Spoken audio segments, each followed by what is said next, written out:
Okay,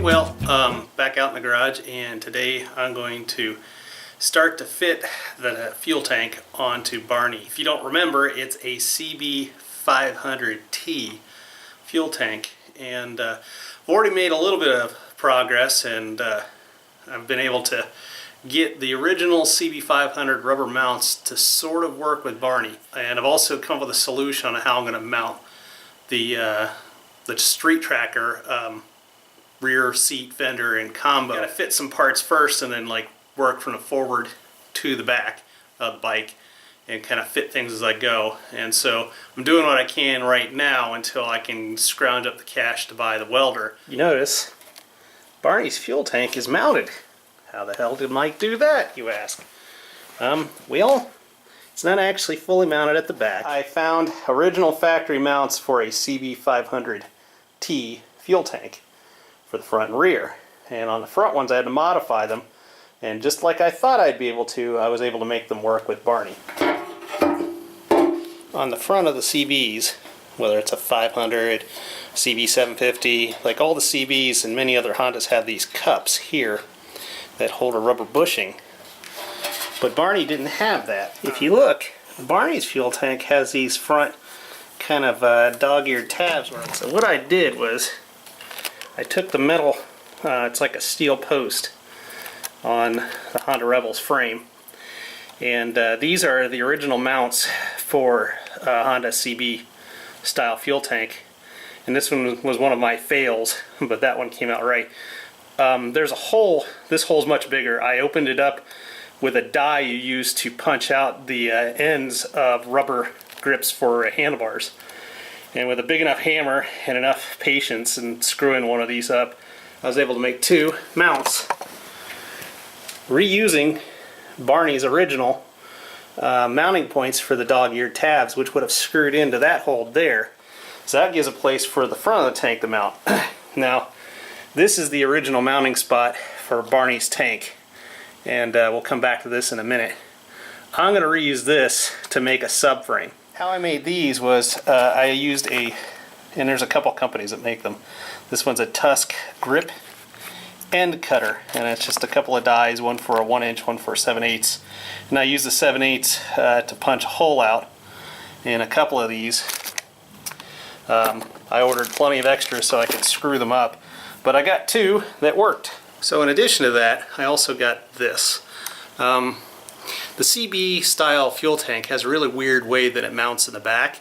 It doesn't really bolt down. It has, whether it's the CB500T or CB550 or 450 or 750, they use these rubber blocks, and these blocks will screw down to the frame of the bike, and then one end of it just gets strapped over the top of a bracket on the end of the fuel tank. So the CBs use a tab like this, then you have a rubber block, and this rubber block indexes into said tab.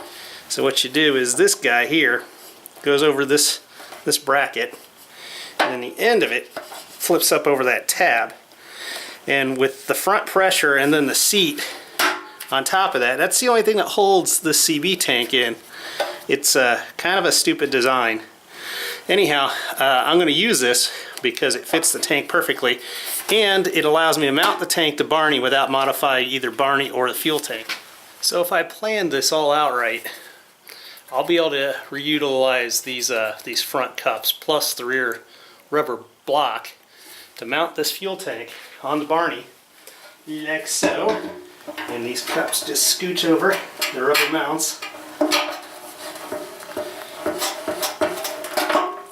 and they bottom out. Then this rubber block gets inserted on the back side here,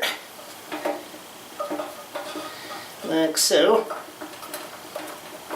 And there are tabs on it, so you can't hardly get it wrong. What I'm left with is this. It's on its rubber mounts. So I have to come up with a way to mount the back here. This is just sitting on the bike right now. This is the original rubber mount for the back of Barney's original fuel tank, and it would have had one bolt holding it back here. What I'm going to do is I'm going to make a subframe, because this tank sits a little too low in the back. I want it to be about this much higher. I'm going to actually build up a subframe that will bolt here and has a stepped bracket that will trap the tail end of that the welded on bracket on the back of the tank, and just sandwich the whole thing together. What I'm going to do here is I'm going to make a subframe for Barney. I'm going to weld up some brackets, and I'm going to make an entire subframe that comes back here that the fiberglass tracker seat will bolt to. And what will happen is it'll actually space the back of this tank up slightly, which will help level the line. I'm going to utilize these two holes on the frame where it comes out and the rear fender stays, you know, would have came out and the rear fender would have attached to it. So it gives me two hard mounting points in the back, one in the front, and all I have to do is build out a subframe that's kind of this shape here, build it up out of steel, weld it together, have it bolt to Barney, and then have a bracket that clamps down the back of this fuel tank so it doesn't move around, and then some captured nuts on the subframe that the tail section mounts to. So what this all means is literally it will be a bolt-on affair. So if I ever wanted to make Barney back into a regular Rebel 250, other than the paint colors, I can unbolt what I've done to it and bolt it back on. It also means if I ever want to sell this CB500 fuel tank, since it's in such great shape, I haven't done anything to modify it. The adapter for the fuel tap is a thread-on one. I'm not modifying the threads on there. I'm not welding on the tank in any way, so it can easily be removed and then sold. So that's the solution. And once I purchase my welder, that's what we're going to come up with. So for today, what I got to do is I got to work on the front, because now that the tank is in position, I have to sort out how much clearance I have to the handlebars, and that's where I run into the issue with the side mount headlight. Next solution here, now that I've got the tank where I think it needs to go, I need to work out new side mounts. I've got a different style of side mount bracket. I also want to change the position of where the headlight's mounted. But I got to remove this and then turn this full lock. Because if you look right now, I'll be real careful. I mean, you can see that that bracket is going to interfere with the tank. And that's a big no-no. And I think without that bracket, the fork tube will easily clear this. If not, then I got to modify how that bracket mounts up in there. But I'm hoping that they'll still do the job. So it's kind of a universal side mount. Now, it's not going to be chrome in the end, and it's not going to be this long, because that's as long as the one that's on there, which is a big no-no. What's going to happen is I'm using it because this is much thinner than how this bracket over here mounts on there. And because the fork tubes on a Rebel are so thin, my options are pretty limited. So what we're going to do is we're going to cut these down and then, you know, re-drill them to mount the headlight closer in to the forks. And hopefully this will cure a couple of problems at the same time. One, that the headlight sticks out too damn far and looks goofy. And two, that I have a lock-to-lock problem with the new fuel tank. This CB750 replica headlight bucket is actually really nice. It came from a company called Emgo. And I bought it off of Amazon. And it is a pretty darn close ringer to the factory light from Honda. Next bit's a whole lot easier. I just got to take loose the brackets. There's the headlight bracket. I don't remember exactly which seller from Amazon I bought that off of, but it's pretty well made. It's CNC machined. It's kind of got like a diamond cut pattern on it. You can see that that diameter, even when fully closed, is bigger than the diameter of the fork tubes on Barney. It worked just fine. I mean, Barney's been this way for a couple of years now, and Barney, you know, proportions were off just a little bit with this headlight bracket, and I don't know, it's in pretty good shape, other than you can see where the retaining washer was, but there are no nicks or gouges in it per se. So that might be something we will resell later. So I've got the side mounts removed here, and I've got this at full lock, and you can see it's at full lock because this part of the triple is hitting against that tab. You look back in there. In order to do that, I had to move the tank back, which then introduces this problem here. No clearance there. So the tank has to go back forward. So Barney's got to get a couple of modifications here. This bit here for the handlebar riser, I have to clearance that to clear this lip here. Alright, almost backed myself into a corner here of what I can get done. This is my H4 plug, which I adapted into the original wiring harness. That's for the headlight. Then there's the wiring box, so all the guts, all the wires for this whole mess here is all going to terminate inside that CB headlight bucket. And all this wiring is going to get neatened up considerably.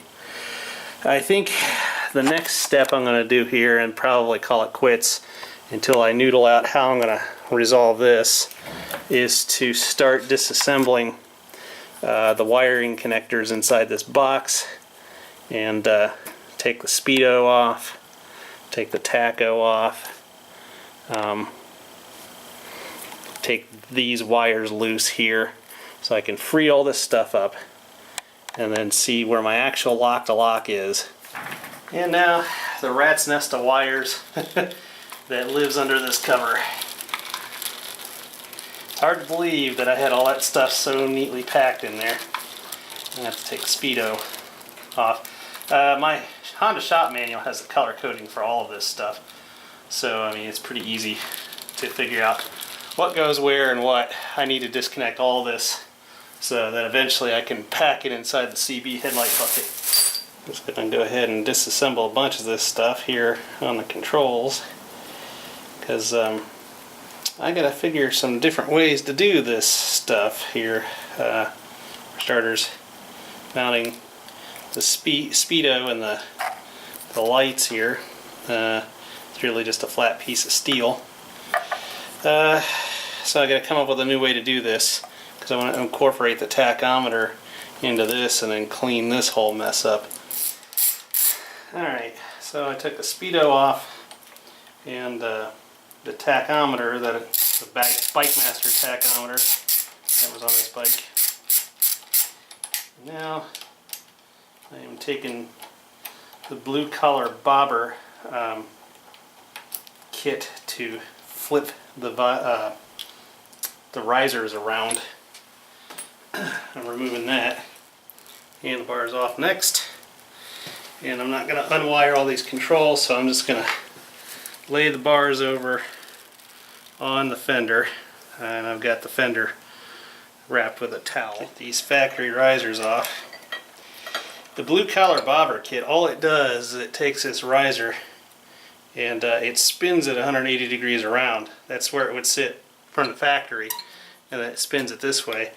The older Rebels had the indicators mounted up on the risers, which was really kind of goofy looking. The risers are, I got these off of Amazon. It's from Outlaw Racing, and they're just 7/8 risers, just simple straight riser. I think they make them with a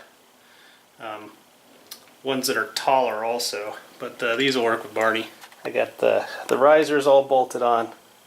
Probably made my problem worse because the nuts on the bottom of these Outlaw Racing risers are even bigger.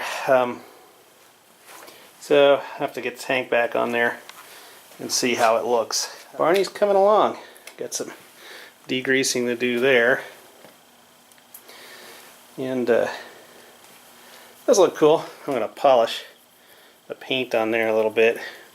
Get some Velcro ties for the wiring. So I'll put the tank back on there, and then I still got to figure out what to do about clearance issue. I'm liking the angle of those handlebars with the new risers. I'm gonna somehow mount gauges here. There's some threaded holes there that I can use to mount the gauges. Then you can see where my risers are mounted now. Not quite on there perfect yet, but you can see that space there. And this hole where my subframe would go to hold that on. The back of this tank, I think, needs to come up just a skosh. But that's going to work out and look pretty good, I think. So as the winter time approaches, we're going to have some more stuff to do on Barney here. Went ahead and just stripped the tank and all that off of it again. I have to figure out what I'm going to do for the speedo and a tachometer. I think with the headlight mounted closer, I'll probably make a bracket to put the two on. Just reuse the original speedo and the tacho like I'd planned. I still have to cut up the new side mount, headlight mount. Now that I know what I'm going to do with the fuel tank, because the clearance I need here is like 1/4 inch to full lock. It's not a lot, and I think I've got it. Then when the back end is clamped down the way I want to do it, then tank's not going anywhere. It'll be solidly mounted, and I'll have room for my fuel tap, so it'll be just right where it's supposed to raise the back of the fuel tank up to get a better line across the bike with the new seat fender combo, you know, the tracker there. It in the bottom of the fuel tank should make a nice straight line. And I think that making a subframe that bolts to Barney's frame then allows me to do whatever I want and not mess up the bike, and I won't mess up the tank other than painting it Barney purple. So yeah, today it's just me out in the garage.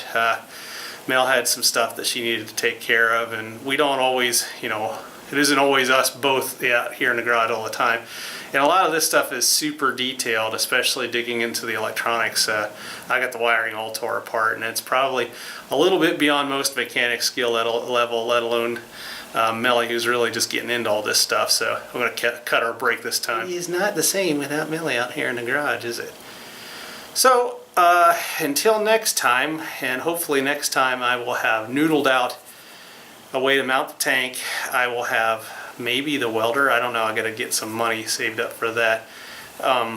Definitely got to get the welder, and then I got to start making that subframe bracket. I might get some dimple dies, 1-inch dimple dies from Eastwood will punch the 1-inch hole and then leave a flange around it as a dimple. And then I can use that to strengthen my subframe so it doesn't have to be all angle iron and stuff. I want to try and keep it light because Barney's not a very powerful bike, and I need to keep all of this stuff as light as possible. I think in the end it'll be lighter than the factory rear fender, you know, fender strut combo. It'll certainly be cool. Anyhow, thanks for watching. Until I see you next time, everybody ride safe. I'd get it one piece at a time, and it wouldn't cost me a dime. You'll know it's me when I come through your town. I'm gonna ride around in style. I'm gonna drive everybody wild, 'cause I'll have the only one there